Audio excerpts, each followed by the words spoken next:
Hi friends, here we are in the start of Unit 2. So we are about to talk about some very important lesson that we're going to use for every single unit from here until the end of school, and that is transformation. So just like we learned in geometry, transformations, maybe it's a reflection or a translation.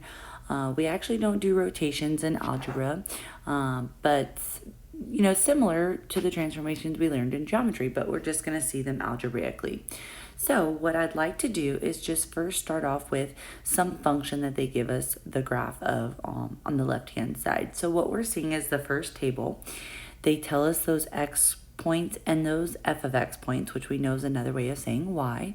And so that's just listing the 4 points on the graph: -1, -2, 1, 2, 3, -2, and 5, 2. What we want to do first to transform this graph is we want to add 4 to f of x. We see f of x plus 4. Well, we know f of x is the same thing as y, so what we're doing is we're actually changing the y. Our x values are not changing, which is why we see them stay the same here. Okay, so x is -1. What happens to the y value? Well, if the y value was -2 and we add 4 to that, what is -2 plus 4? Well, that's a +2. So go to the next point. X is staying the same. My f of x value was originally 2. I add 4 to it, I get 6. -2, add 4, I get 2. And then +2, add 4, I get 6. So this rule of f of x plus 4 is giving us these new ordered pairs. So let's go ahead and plot them. -1, +2, 2, 6. Oh, sorry, 1, 6. Sorry about that. 1, 6, 3, 2, and 5, 6. And so when I connect the dots, I see that it is the exact same graph, except it was shifted up 4 units. Shifted up 4 units. It's exactly what we did to the y values. Y's are obviously up and down, so adding 4 made our graph go up. Okay, looking at the second table, notice listing out those x and y values from the original graph. Now what the rule is saying is we want to do f of x minus 2. So that -2 is obviously affecting the x coordinate now, not the y coordinate. Notice that our y coordinates are staying the same. What's going to change is our x values. Something slightly different for this one is actually we're not going to be plugging in this x value into that x to get our new x. That's a lot of x's going on. But what we're trying to do is we're trying to see what value of x, when I plug into this rule, gave us the answer of -1. Because let's think about the other way I was saying it, what we don't want to do. If I plug in -1 for x, -1 minus 2 is -3. -3 as an x value is nowhere on the graph. -3 does not give us a y value of -2. The only thing that's giving us a y value of -2 is -1 right there. So we are trying to come up with, like I said, the x value that when plugged into this rule gave me -1. So what minus 2 equals -1? Well, that's a +1. Good. +1. Okay, do the next one. Something minus 2 equaled +1. Well, that would be 3. Something minus 2 equaled 3. That would be 5. Something minus 2 equals 5. That would be a 7. Okay, so we're doing the opposite of what we see in the rule. We're actually adding 2 to our original x value to get the new x value. It's the opposite of what we saw. Instead of subtracting 2, we actually added 2. Let's plot that point and see what happens to our graph. Now we're at 1, -2, 3, 2, 5, -2, and then 7, which is right off the graph, +2. Connecting those dots, what does it look like from the pre-image to the image, right? From the original function to the transform function. Same size, same shape, but this time it was shifted to the right 2 units. To the right 2 units. So remember, we see that -2, we may think, oh, that's going to the left. It's actually going to the right 2 units. All right, now let's do the last chart. This one actually has two transformations now. The first one's only had one. Now this has two. So let's see which ones they give us. We see negative f of 1/2 x. Well, the negative is on the outside of the parentheses. It's affecting f of x, which is another way of saying y. So the negative is just affecting the y value. Let's do that first. F of x originally was negative 2, 2, negative 2, and 2. If we are applying a negative to those y values, we are simply just changing the sign. Negative of negative 2 is actually positive 2. The negative of 2 is negative 2. The negative of negative 2 is 2, and the negative of 2 is negative 2. You're just taking the opposite sign. That's all that negative was doing. It was affecting the y values. Now, on the inside of the parentheses, we see a 1/2 being multiplied to x. 1/2 x. So remember, I'm not plugging in x and taking a half of it. I'm trying to figure out what this value of x would have to be that when multiplied by 1/2 gave me negative 1. 1/2 of x had to equal negative 1. So what is that value? That's actually negative 2, right? 1/2 times negative 2 is giving me negative 1. So go to the next one. 1/2 of x equaled positive 1. Well, that would be 2.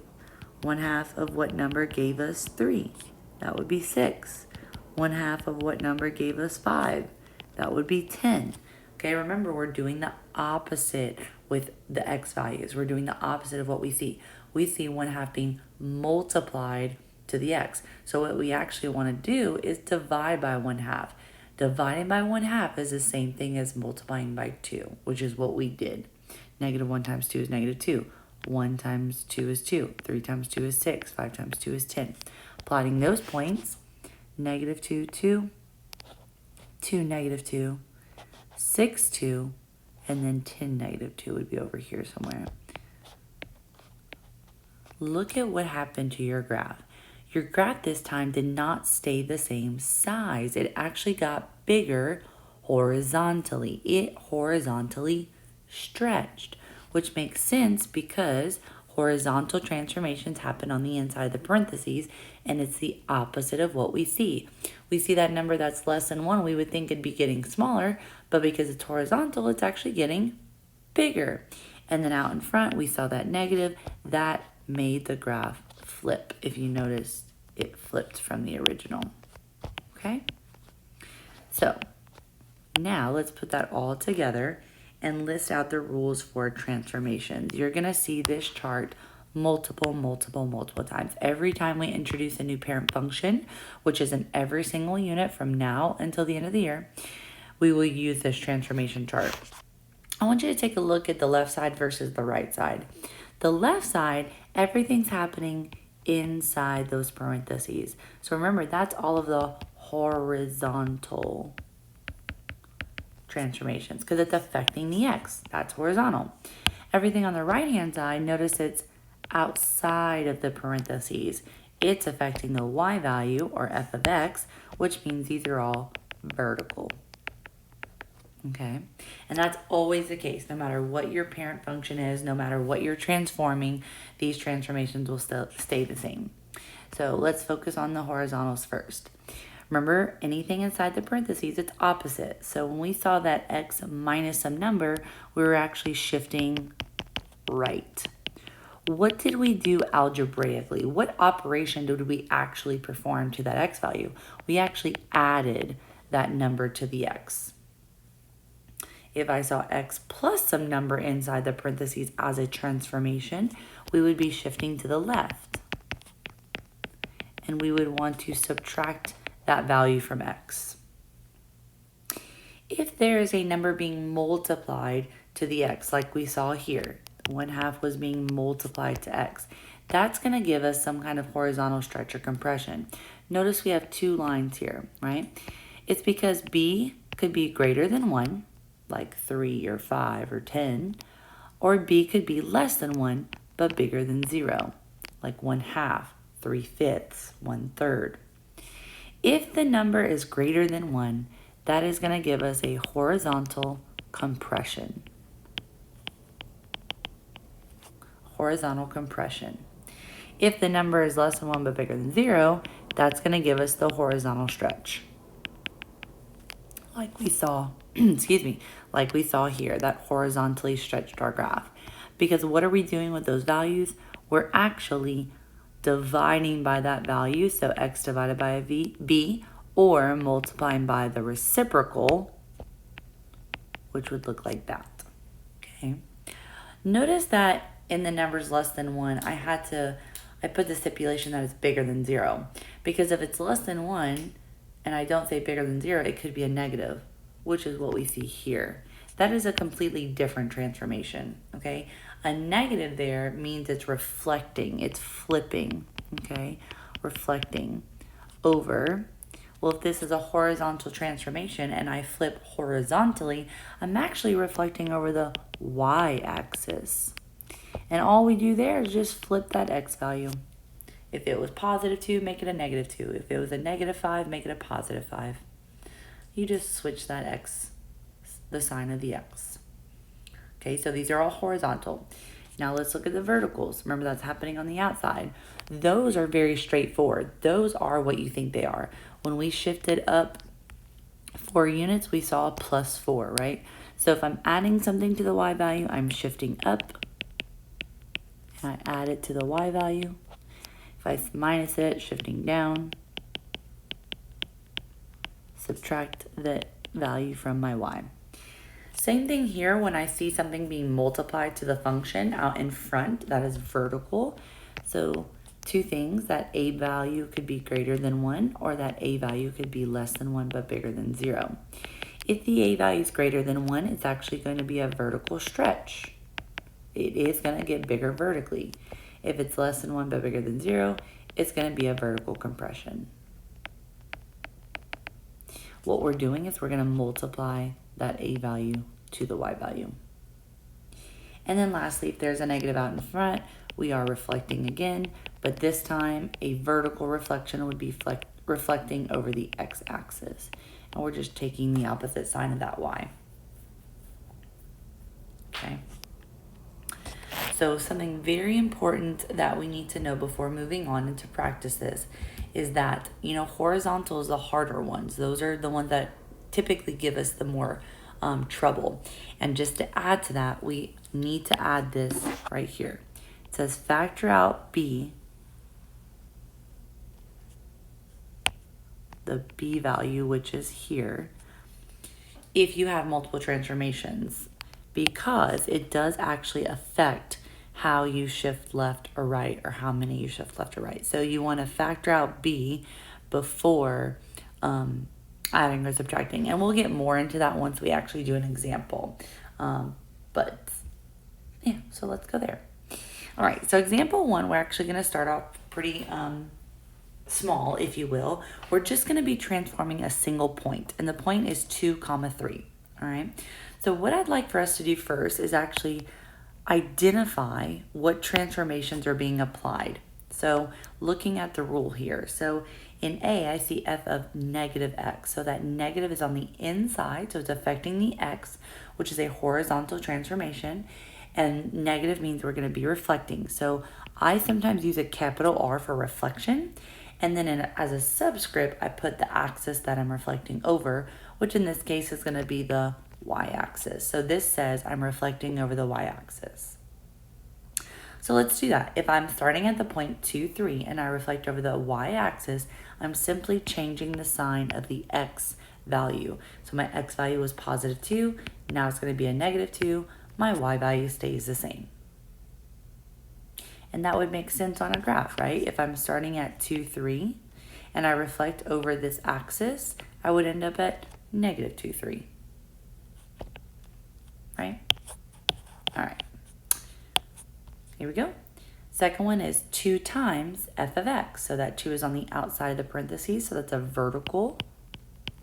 Because the number is bigger than 1, it's a vertical stretch by a factor of 2. So what do we do for a vertical stretch? We multiply the y value by that number, which is 2. So our x value stays the same. Our y value gets multiplied by 2. So 3 times 2 is 6. The next one says f of x plus 7. So inside the parentheses, so that's horizontal, we want to think opposite. So if I see a plus some number, I'm actually going left 7 units. So I'm going to subtract 7 from the x value, which is going to get me at negative 5. The y value stays the same. Next one is f of 1/3 x. Again, inside the parentheses, so it's horizontal. Opposite of what we think. So we see a number less than 1 but bigger than 0. So we're actually horizontally stretching. We apply that by dividing our x value by that number. So x divided by 1/3, which would be the same thing as multiplying x by the reciprocal, which is 3. Okay, so our x value here is 2. So 2 divided by 1/3 is 2 times 3, which is 6. Y value stays the same. All right, so top row was only taking one transformation at a time. Bottom row, notice we're doing more than one transformation at once. Okay, so in this one, we're actually going right 1, up 3. So right 1, we're going to take that 2 and add 1 to it. That becomes a 3. The 3 for the y value is going to be added 3 to it, so that's going to be 6. In E, I'm going to reflect over the x-axis because that's a vertical flip. And then on the inside, I actually have a horizontal compression. So I divide my x value by 2. So 2 divided by 2 is 1. The y value was originally 3. If I reflected it, it's now a negative 3. Okay, this time I have 3 transformations. First one I see, vertical stretch. So I'm going to be multiplying my y value by 3. Inside the parentheses, I see that it's going left 2 and then down 4. So the only one that affected the x value, the shift left 2. So if I started 2 and I go left 2, oops, sorry about that. If I started 2 and I go left 2, I'm going to end up at 0. For the vertical transformations, we want to go in order from left to right, which does follow PEMDAS. We're going to multiply first and then subtract. So originally we started with 3. We're going to multiply that by 3 because it's vertically stretching by 3. So 3 times 3 is 9. Then we subtract the 4 to get 5. The last one has a lot of transformations. It also is using this rule here. We have a b value with other transformations there, right? So what we need to do is we need to factor out that first. This negative stays the same, but what we're doing is we're going to take out this b value. So we're going to take out a negative 2, which leaves us with x plus 2 now, and then still my plus 2 on the outside. So now when I write my transformations, this is giving me a reflection over the x. This is giving me a reflection over the y. This is a horizontal compression. This is going right 2, and then this is going up 2. Okay, make sure you're okay with all those transformations. Oh, I misspoke. I'm sorry. This is actually going left 2. My apologies. Left 2. My apologies. All right, so let's take it piece by piece. What I would probably do first is do all the x transformations and then do all the y transformations. So x transformations, horizontal transformations, that's here, here, and here, okay? So my original x was 2. Now I follow the order from left to right, which is multiplying and then adding or subtracting. So if I started 2 and I have a reflection over the y, that's going to be at now a negative 2. Then I horizontally compress. So I'm going to divide by 2. So negative 2 divided by 2 is negative 1. Then I go left 2 units. Negative 1 minus 2 is negative 3. That's my new x value. Now I do my y values. Originally starting at 3. First thing I need to do is reflect over the x. So that's now negative 3. Then I'm going to go up 2 units, which gets me to negative 1. And here's my point. You have to chunk it up. You have to take it piece by piece. Okay? Now that we can transform one point, we're going to transform the entire graph. So notice we have 6 examples. They're all the same graph. but different rules, okay? I would still write my rules out so it's kind of like muscle memory, right? Sticking in our brain, and then transform each individual point of the graph. So first one, this is a reflection over the good. This is a horizontal flip, so it's reflecting over the y-axis. Okay, so all I'm doing is taking my, taking my points and following that. So I'm going to start from left to right. So starting with this point, if I reflected over the y-axis, it would end up at positive 3, 0. Oops, there we go. Now I go to my second point. This is at negative 2, 1. So now it's going to be at positive 2, 1. Third point is at negative 1, negative 2. Now it's at positive 1, negative 2. If you want to connect as you go, you can do that. The fourth point is at the origin, 0, 0. So it stays at the origin. Fifth point is at 1, negative 1. So now it's at negative 1, negative 1. This is kind of that U shape in the middle. And then my last point is at 2, 2. So now it's at negative 2, 2. And there you have it. That graph got flipped over the y-axis. Okay, let's do the next one.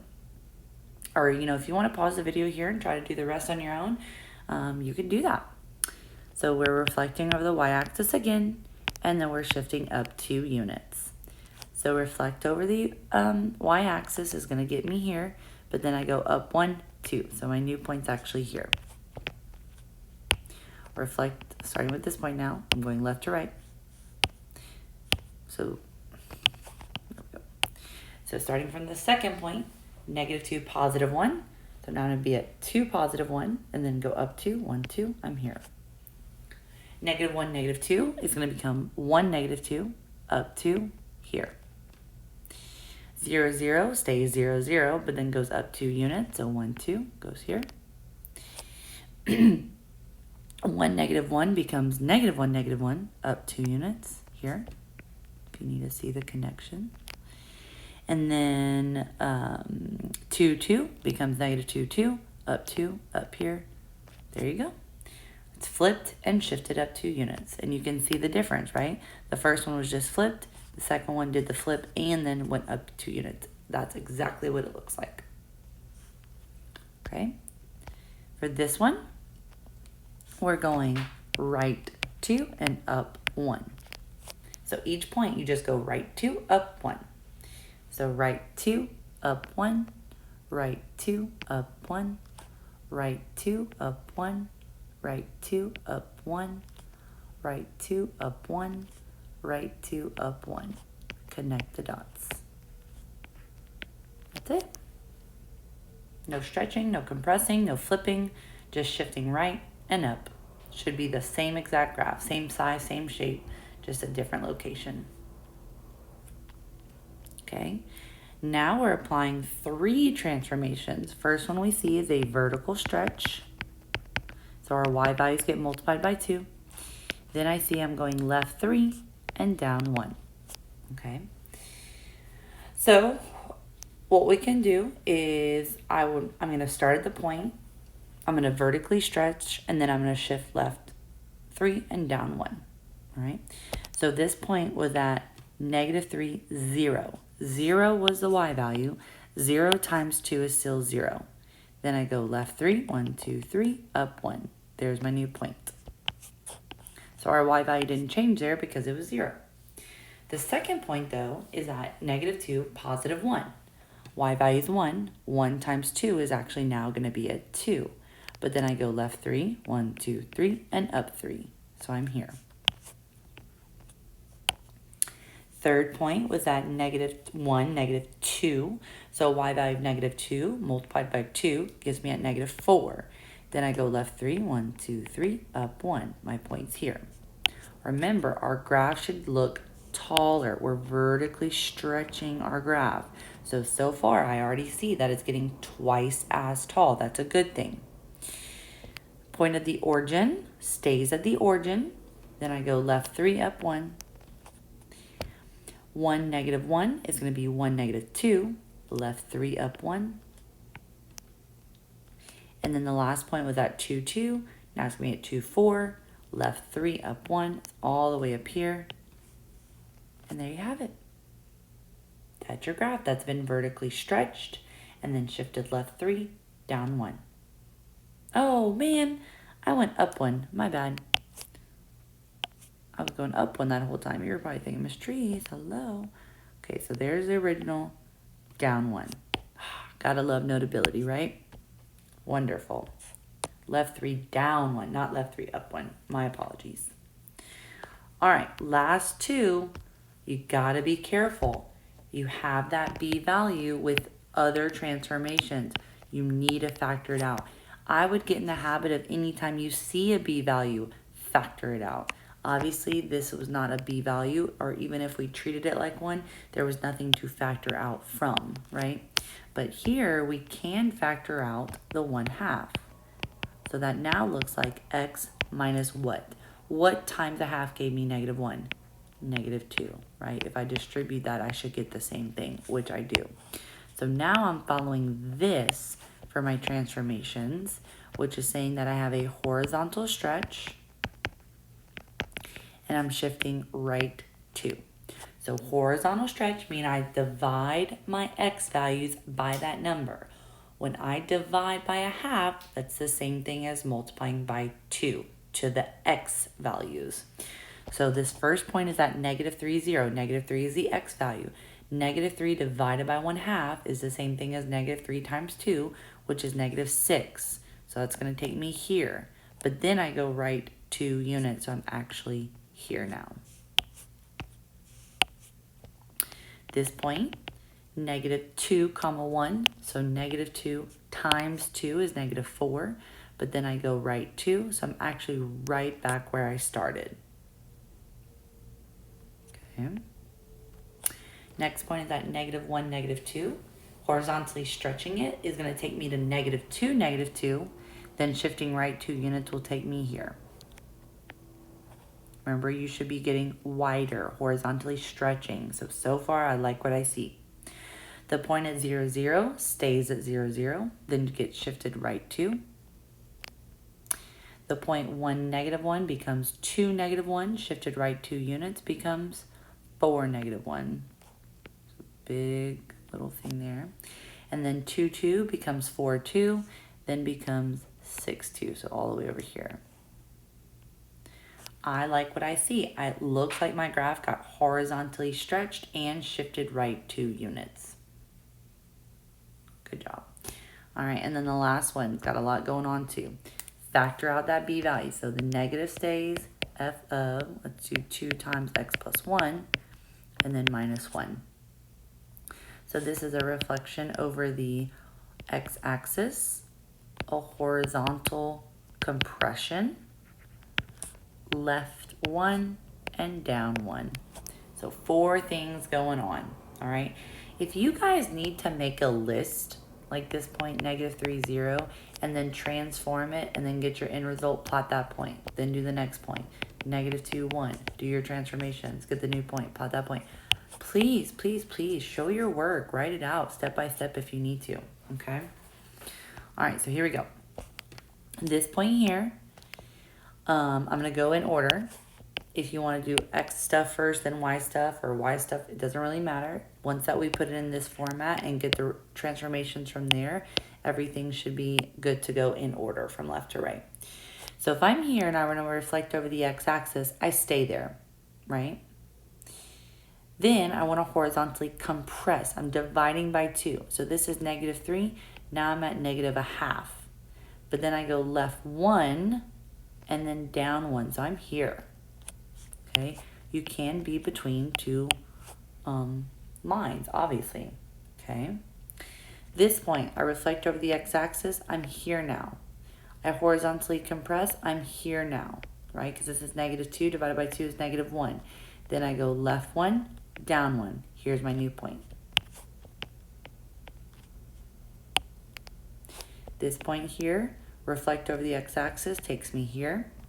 Horizontally compressed by 2 gets me to 1/2, right? Because 1 divided by 2 is 1/2. Left 1, down 1. I'm here. The origin stays the same after reflection. The origin stays the same after the horizontal compression, left one, down one. So far we are here. Okay. Then the point here, 1, -1. 1, -1 gets flipped. It's here. Compressed horizontally by 2 is here. Left one, down one, right there.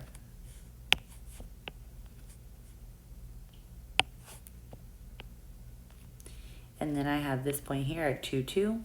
Reflect, compress, left one, up one. Oh, wait. I think I did something wrong there. Let's double check that. I feel like that's not right. Is it right?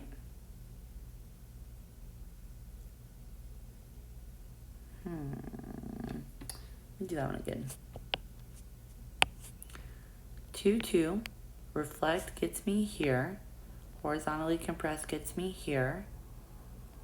Left, down. I did it again. Have I been going up for all those? Surely not, right? Okay. Goes there. 1, 2, 3, 1, 2, 3. Okay, that's it. That's it. That is my new graph. It was reflected, it's horizontally compressed, shifted left one, and down one. That was a lot going on there, okay? Great job if you stuck through with that, all right? That is it for your notes. Like I said, these transformations do not go away. We use them for every single parent function and every single unit from here to the end of the school year. So, gotta know it. Don't just memorize it, all right? Talk to you soon.